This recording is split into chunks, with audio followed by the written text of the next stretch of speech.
Ano po bang tamang way ng baptism? Please enlighten me. Salamat po. Ano o paano nga ba talaga ang tamang way of baptism? Hindi naman lingid sa ating kaalaman na marami ang gumagawa ng sprinkling o yung pagwiwisik lang mababaptize ka na at ginagawa pa yan sa mga infant o sa mga baby. Pero bago ko ituloy, uunahan ko na po kayo, ang water baptism ay hindi po yan nakakapagligtas. Kundi ang mga qualified pa nga sa baptism ay yung mga taong ligtas na. Ibig sabihin yung mga taong nakakaunawa na ng salita ng Diyos ng kaligtasan, hindi yung mga sanggol na wala pang kamuwang-muwang sa mundo. Kung gusto nyo po ng topic para dyan, mag-comment lang po kayo dito. Now, doon tayo sa way of baptism. Meron talagang gumagawa ng sprinkling o yung pagwiwisik lang mababaptize ka na. At kung titignan po natin yan sa Greek word, ang ibig sabihin ng sprinkling ay yan po ay rantiso. Pero kung makikita natin sa Biblia, ang ginamit po dyan sa word na baptism, sa Greek word, ay baptiso, hindi po rantiso. At ang ibig sabihin po ng baptiso ay immersion o yung paglubog o ilubog. Dahil kahit ang Panginoong Jesucristo mismo, nung siya ay binaptize ni John the Baptist, ay immersion po ang ginawa, hindi po yung sprinkling.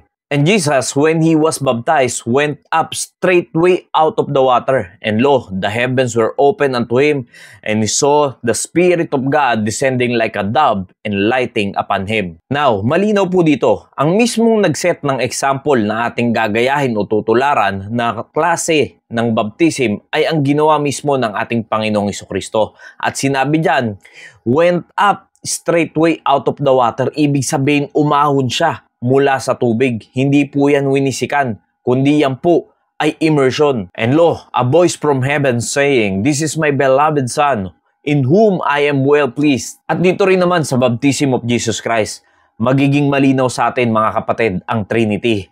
Mababasa niyo po dyan na habang ang Panginoong Jesucristo ay umaahon, bumababa naman ang Holy Spirit at ang salita na nanggagaling sa kalangitan ay ang Diyos Ama. And He commanded the chariot to stand still, and they went down both into the water, both Philip and the eunuch, and He baptized him. Ito naman po yung pagbaptize ni Philip doon sa isang eunuch, at malalaman din naman natin dyan kung anong way ang ginawa ni Philip sa pagbaptize doon sa eunuch.